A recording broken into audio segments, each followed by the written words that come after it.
44절까지 교독하겠습니다. 6장 30절 제가 먼저 읽을게요. 사도들이 예수께 모여 자기들의 행한 것과 가르친 것을 낱낱이 고하니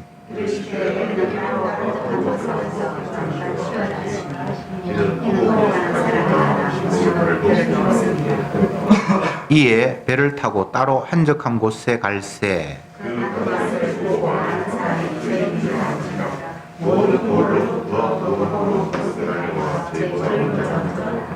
예수께서 나오사 큰 무리를 보시고 그 목자 없는 양 같음을 인하여 불쌍히 여기사 이에 여러 가지로 가르치시더라.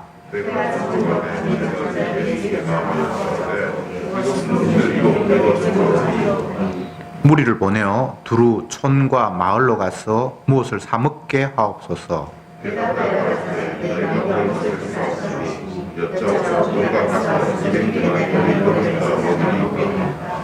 이르시되 너희에게 떡 몇 개나 있느냐 가서 보라 하시니 알아보고 가로되 떡 5개와 물고기 2마리가 있더이다 하거늘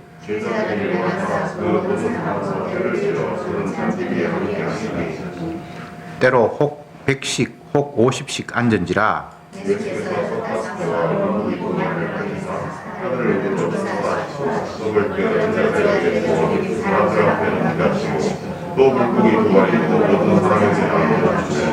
다 배불리 먹고 떡을 먹은 남자가 5,000명이었더라. 아멘. 보리떡 5개와 물고기 2마리로 5,000명을 먹였다는 기사가 본문의 내용입니다. 요것과 연결지어서 예수님의 12제자들이 주님의 능력을 받고 둘씩 짝지어서 각 지역으로 복음을 전파하게 흩어졌다가 이제 다시 모여서 그동안 있었던 일들을 보고하고 예수님 앞에 이런 이야기를 이제 했고 예수님은 그들이 너무 피곤하니까 이제 좀 쉬라고 한적한 곳으로 이제 데리고 갔는데 그곳에 또 사람들이 모여들어서 그곳에서 예수님이 복음을 전하고 밤이 늦게 광야에서 이제 그 모임이 끝이 나니까 그들이 다시 집으로 돌아가기에는 뭐 아무것도 못 먹고 가기 힘들어서 예수님께서 제 아들에게 먹을 것을 주라. 우리가 아무것도 돈도 없고 이 광야에서 무엇을 먹일 수 있겠습니까? 그렇게 예수님이 너희들 가운데 혹시 먹을 것이 있는 사람이 있으면 가져오라고 해서 보리떡 5개와 물고기 2마리 1인 어떤 사람이 도시락 하나 그냥 준비했다고 이렇게 이해하면 될 거예요. 가지고 오니까 그걸로 주님께서 기도하시고 그들에게 나누어 주었는데 그 작은 1인분의 도시락으로 5,000명이 능히 먹었다. 이런 이야기를 본문이 하고 있습니다. 따로 한적한 곳에 그들을 데리고 가시는 이 모습, 이것을 빈들이라고 하기도 하고 광야라고도 하기도 하고 이 표현은 예수님이 구약의 이스라엘 백성들이 애굽을 떠나서 광야 빈들로 가시는 모습을 축약해 놓은 모습입니다. 복음서에서 예수님이 제자들을 부르시고 또 산에 올라가서 그들에게 산상 교훈을 주시고 이 모든 것들이 구약의 어떤 모습들을 딱 집약해서 그대로 재현하시는 모습입니다. 구약에 나타난 모세나 이런 인물들이 장차 오실 메시아의 모습을 조금씩 흉내를 냈고 다윗 같은 인물들이 장차 오실 예수님의 고난을 흉내냈듯이 예수님은 구약에 자기를 나타내고 보여주는 그런 그림들이 그것들은 장차 어떤 일이 있을 것이라는 그 힌트를 줬다면 예수님은 그 모습대로 자기가 바로 그런 메시아라는 사실을 직접 백성들에게 시연해 보여주는 그런 일들을 하시는데 제자들을 불러서 한적한 곳으로 데리고 갔다. 이 모습은 이스라엘 백성들을 애굽의 그 죄악된 곳에서 끄집어내어서 빈들 광야로 갔다. 그렇게 보시면 되고 광야가 다른 곳이 아니라 애굽이고 세상이에요. 그런데 그 광야로 끄집어내어서 주님께서 아무것도 없는, 뭐 하기야 그게 또 아무것도 없는 것이라기보다는 그게 나름대로 뭐가 있긴 있겠지만, 애굽이라는 세상에서 끄집어내어서 광야라는 곳으로 이끌어 왔을 때에는 그곳은 삶의 조건이 전혀 갖추어지지 않은 그런 공백의 곳, 죽음의 곳이라고 말할 수 있겠죠. 제가 표현을 조금 잘못했는 것 같은데, 광야라는 곳과 애굽이라는 곳은 이제 반대로 생각해야 됩니다. 제가 아까 전에 광야를 애굽이라고 했는데 그렇게 말고, 애굽은 세상, 살만한 곳, 광야는 애굽을 벗어난 곳, 살기 척박한 곳. 예.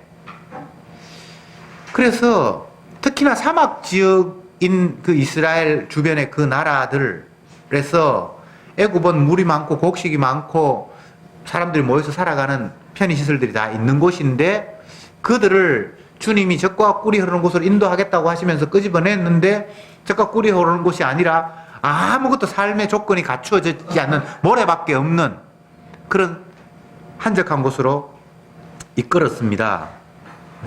그러면 그곳에는 인간의 재주나 능력이나 노력이 전혀 무의미한, 아무 의미가 없는, 그것을 기치를 발휘할 만한 여건도 안 되는 그런 환경이 광야하고 사막이잖아요. 제자들을 쉬게 하겠다라는 명목으로 한적한 곳 광야로 주님이 데리고 가셨는데,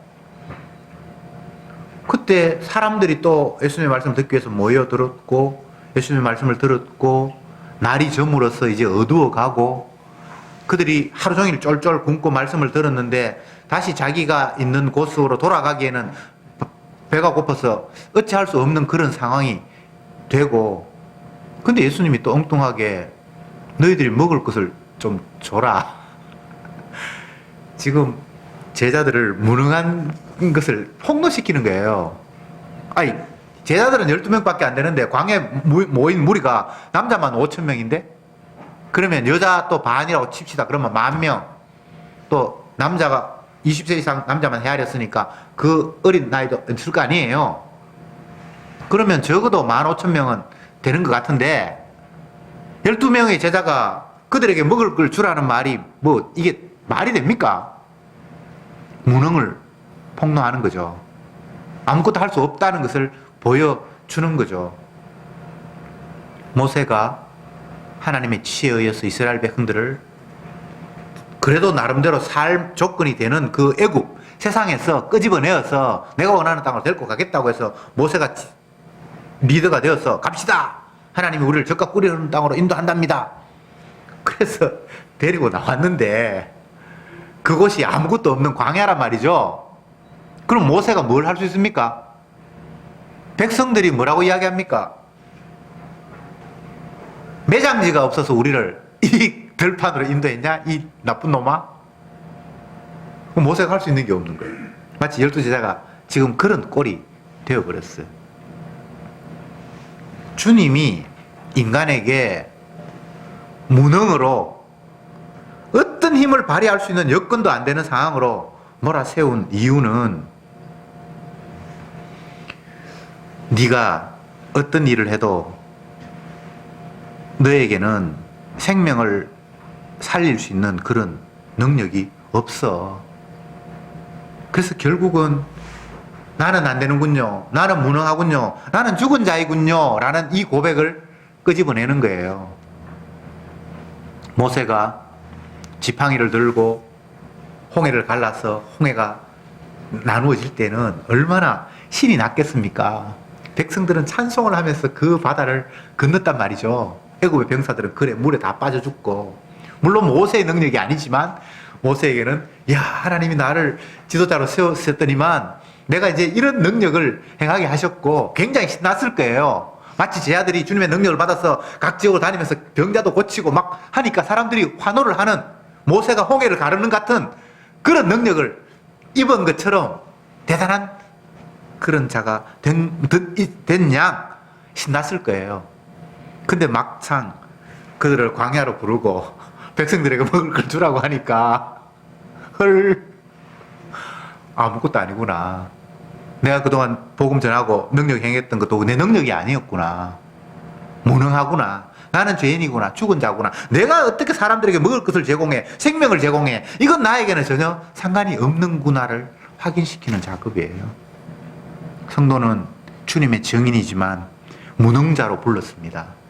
나 아무것도 못해요. 내가 어떻게 생명을 살려요? 어떻게 내가 사람들을 회개하게 하고 구원하게 하고 죄에서 떠나게 하고, 나는 그런 능력이 전혀 없어요.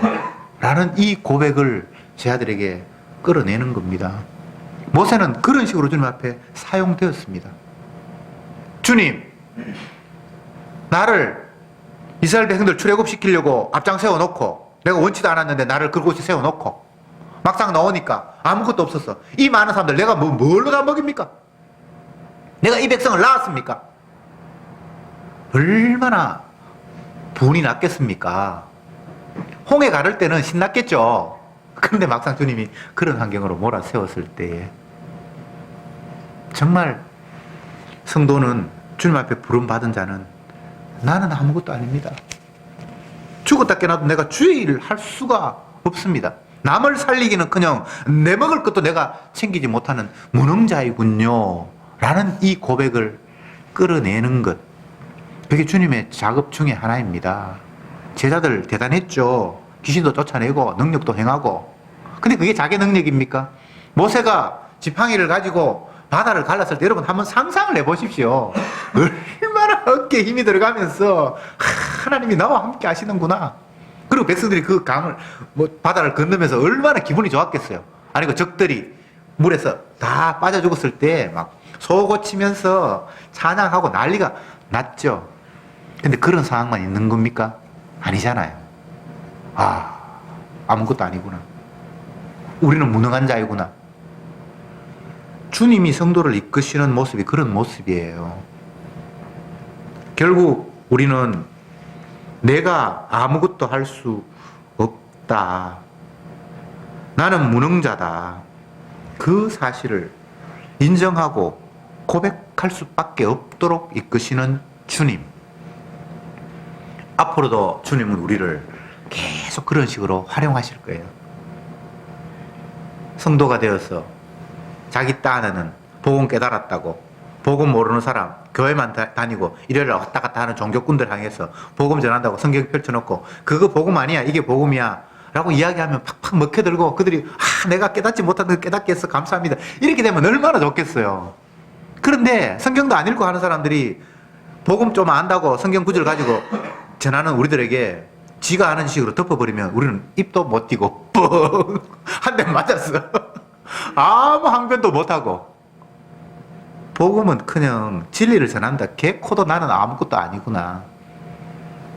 어쩌면 신학 공부하고 20년 이상 설교하고 목사라고 하는 사람이 평신도 복음도 모르는 사람, 일요일로 왔다 갔다 하는 사람, 그들이 반론을 제기할 때 도대체 말씀으로 이기지도 못하는 이 무능한 사태, 이거 주님 인도하시는 거예요. 내가 알아도 자기보다 더 알 것 같고 배워도 더 배운 것 같은데 아무 능력이 발휘되지 않는 그 무능의 상태로 만드심. 우리는 날마다 그런 주님의 인도 속에 담겨 있어요. 개코도 아니구나. 내가 안다는 거 이거 아무것도 아니구나.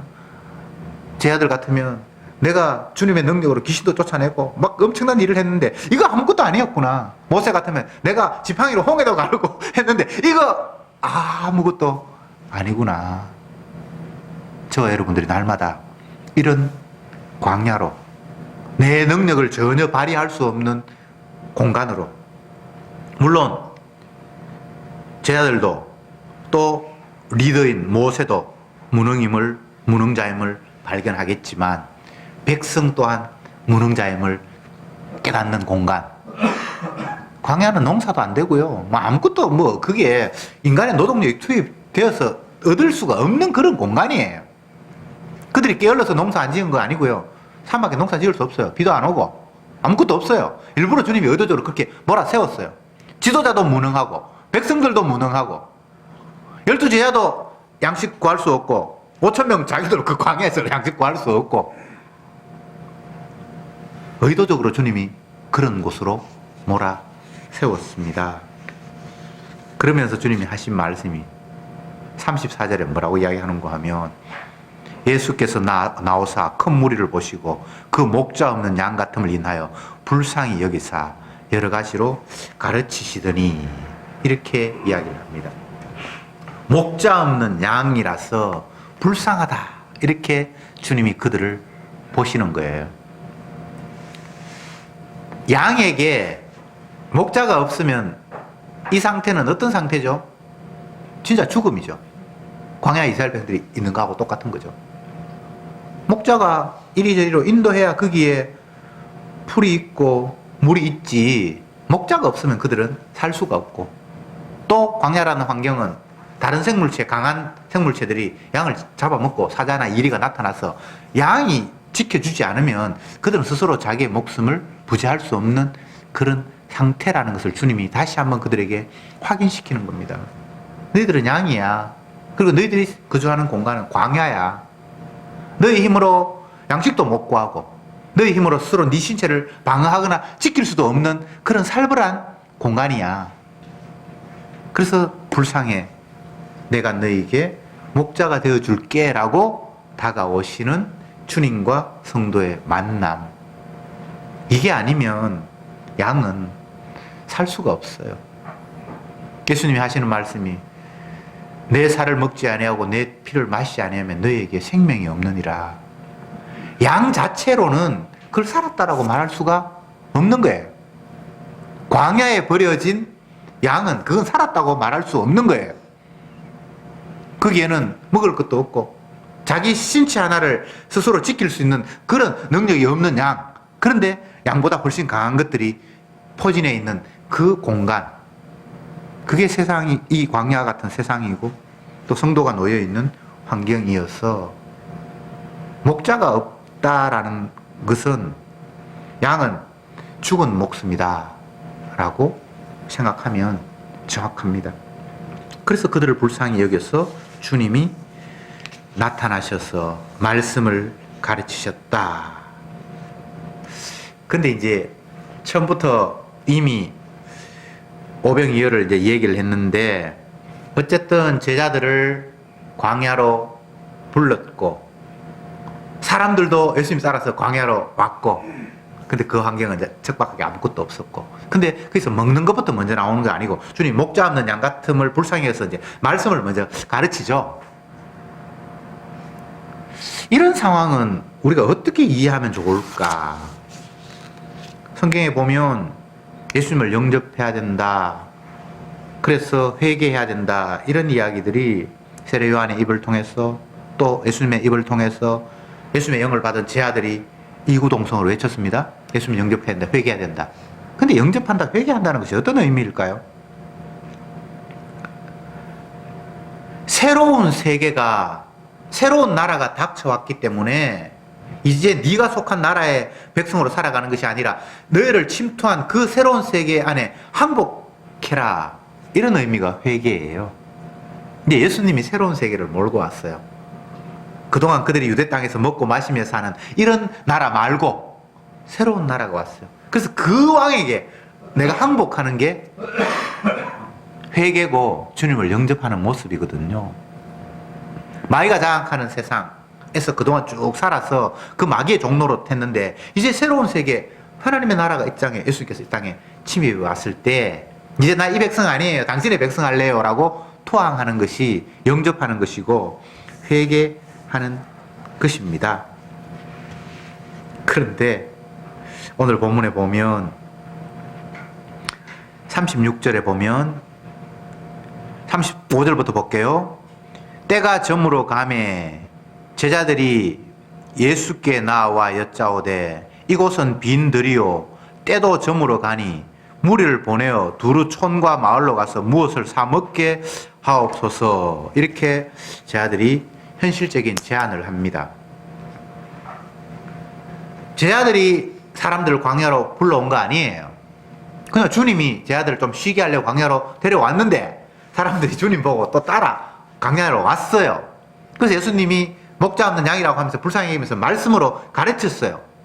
그랬는데 때가 아주 저물었고, 그러니까 제 아들이 걱정이 돼서 빨리 이 사람들 돌려보내서 먹을 걸 각자 해결하도록 해야 되지 않겠습니까? 라고 제 아들이 말을 꺼냅니다. 그러니까 예수님께서 37대 대답하여 가로되 너희가 먹을 것을 주라. 굉장히 황당한 이야기예요.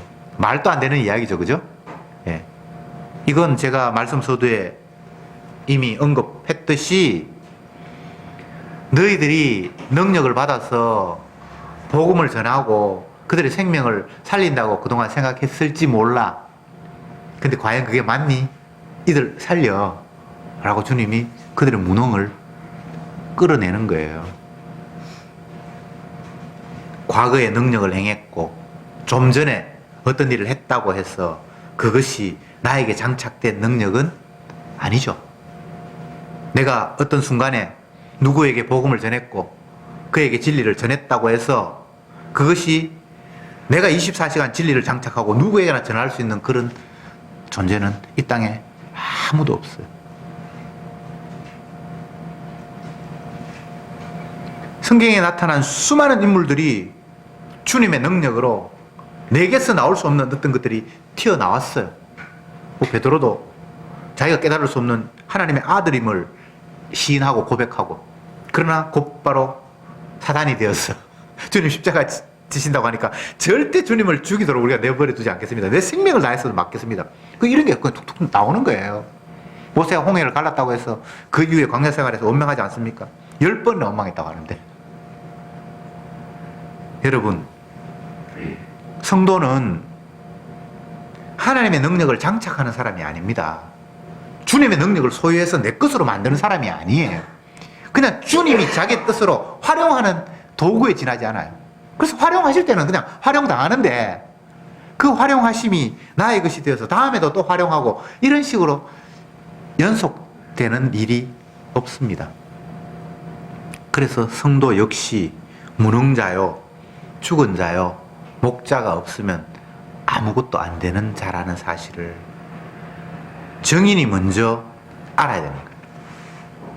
지금 이 이야기는 제가 계속해서 반복합니다만 출애굽의 반복이고 광야 생활의 반복으로 제 아들에게 가르치는 겁니다. 어떤 인간도 주님의 개입 없이 목자 없이 양 스스로 살아갈 수 있는 여건은 없습니다. 그러면 광야 아닌 애굽은 목자 없으면 되는가? 그것도 사실은 안 되는 건 안 되는 건데 더 상황을 극화시키기 위해서, 극적으로 보여주기 위해서 그들을 광야로 인도하셨고, 그들 스스로 살 수 없는, 목자가 없으면 양 스스로는 아무것도 할 수 없다라는 사실을 표면화시켰을 뿐입니다. 제 아들을 광야로 데리고 가신 이유도 그런 것을 표면화시키기 위한 극단적인 환경입니다. 너희가 먹을 것을 주어라. 이 말도 안 되는 소리를 예수님이 왜 자꾸 하시는 겁니까? 물이 없어요. 양식이 없어요. 이게 먹을 걸 주어라는 이야기하고 똑같은 거예요. 황당하죠. 황당하죠. 모세가 또 아니면 제 아들이 설마 이런 상황이 닥칠 거라고는 상상도 못했죠.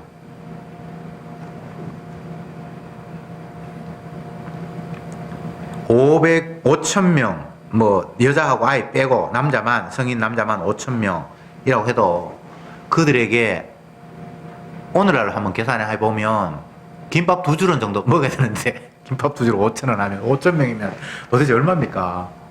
2,500만 원 있어야 되는데 2,500만 원 맞나? 어쨌든 모르겠어요.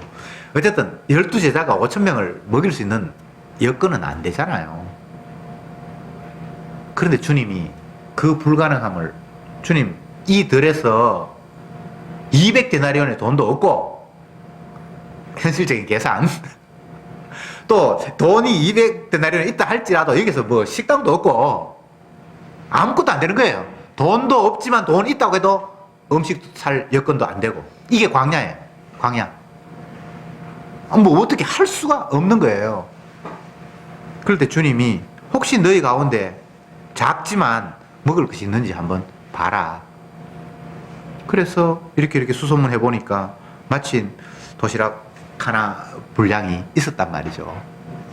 보리떡 5개, 물고기 2마리가 어쨌든 애들 소풍 갈 때 그냥 도시락 하나 정도 된다고 합니다.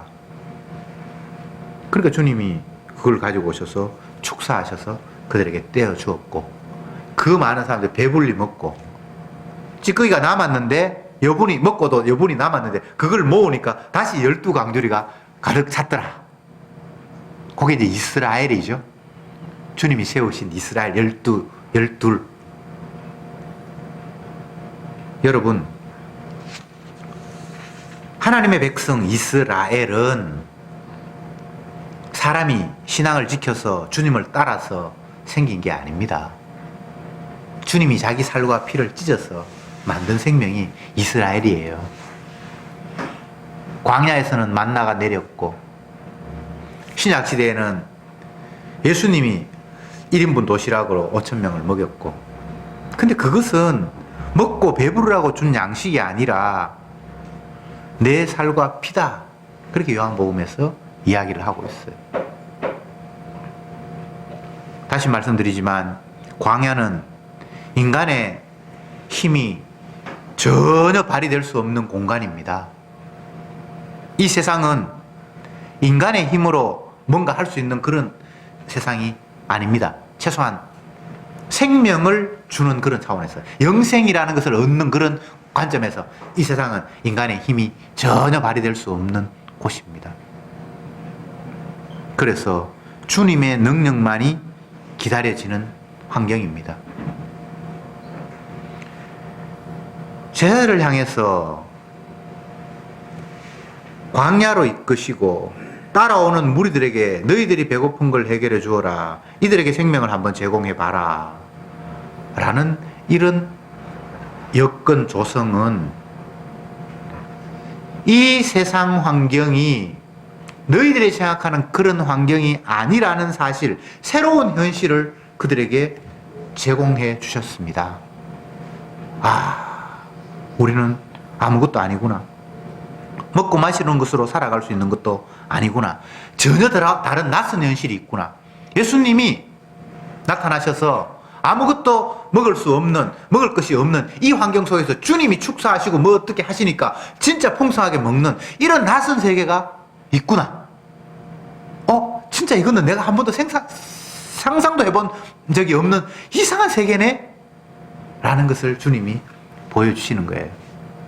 회개는 내가 그동안 알았던 먹고 마시는 현실에서 주님이 마련하신 새로운 현실로 투항하는 것이 회개고 주님을 영접하는 것이라고 제가 말씀을 드렸잖아요.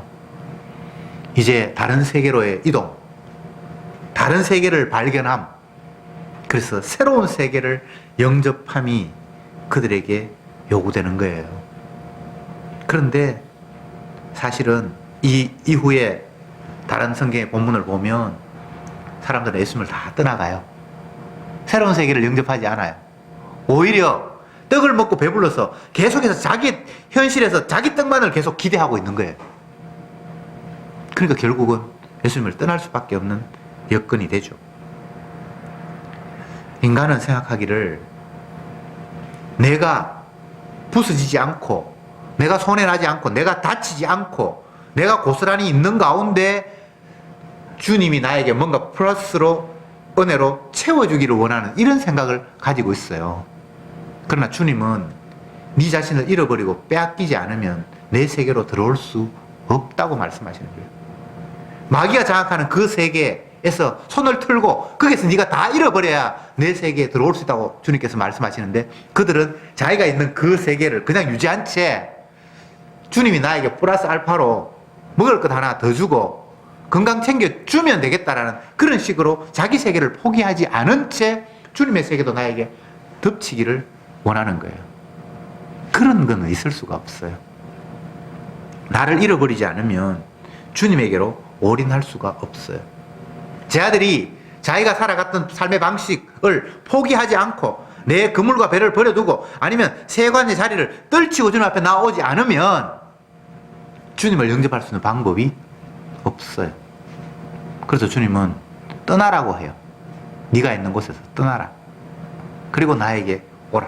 배와 그물을 버려두고 주님을 쫓으니라. 이 방법 말고는 주님, 내가 직업이 배와 그물인데 이거 그대로 하고요. 주님이 나에게 힘을 주셔서 고기 더 잡게 해주세요. 라는 게 우리의 기대고, 주님은 떠나지 않으면 나의 세계에 합류할 수 없다는 거예요.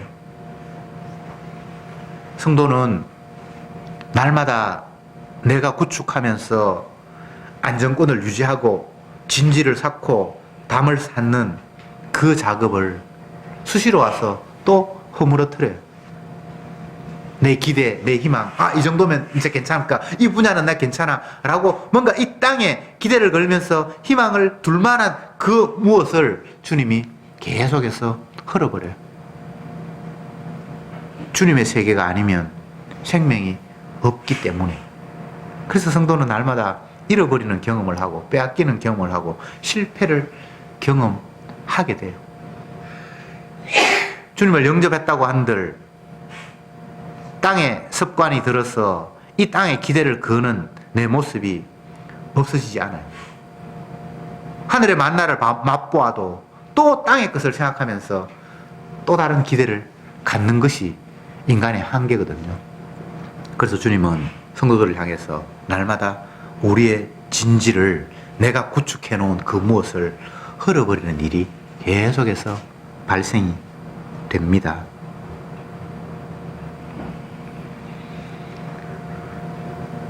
만나는 또 오병이어의 능력은 주님이 한계를 부풀려서 뻥튀기해서 5,000분으로 확대시키는 것이 아니라 자기의 살을 찢고 자기의 피를 흘려야만 만들어줄 수 있는 양식입니다.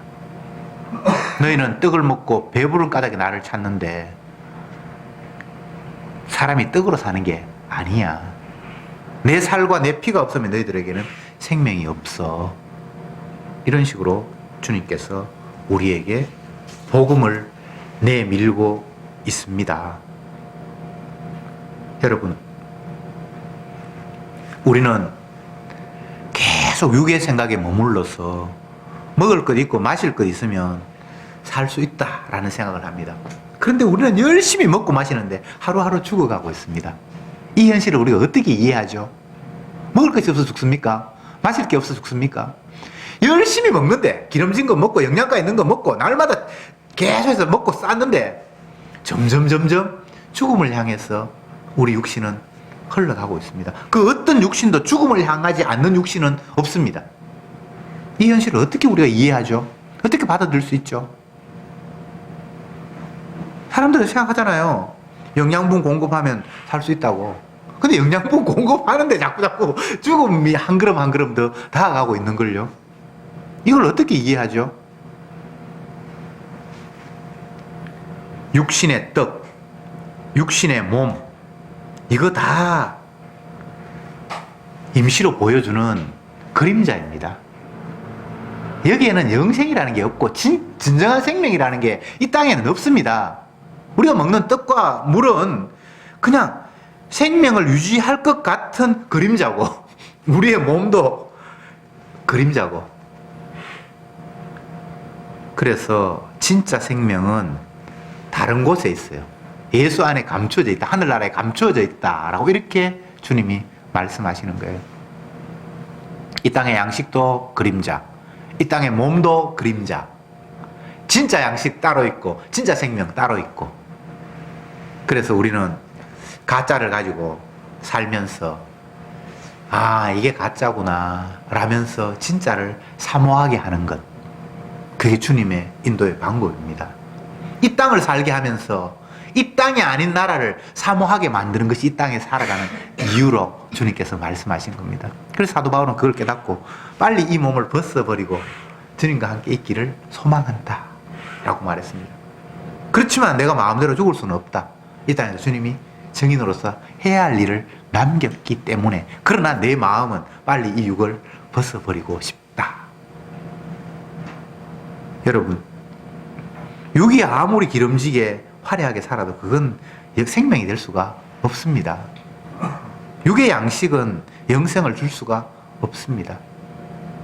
그래서 정작 성도가 주님과 더불어 영생하는 그 나라는 이 육을 벗어야만 얻을 수 있는 나라입니다. 그림자 아무리 붙들어 봐야, 모델 하우스 아무리 좋아도 거기에서 사람 사는 게 아닌 것과 같이 이 땅에서 물질, 육신, 어떡한 환경, 안락한 환경, 그거 다 그림자입니다. 정말 우리가 실체를 가지고 영생할 몸은 이 몸도 아니고 이 땅도 아닙니다. 이 땅에서 잘 먹고 잘 살고 좋은 환경이라고 복 받았다고 하는 사람이 있는데 그건 마귀의 장난이에요. 그냥 벗어버려야 할 허물, 실체가 나타나면 사라져버릴 그림자, 그게 우리가 보는 것의 전부입니다. 그게 피조세계입니다. 여기서 뭘 영원한 걸 기대하고 더 나은 무엇을 기대하는 그 자체가 정말 방향성이 지금 잘못되어 있는 거예요.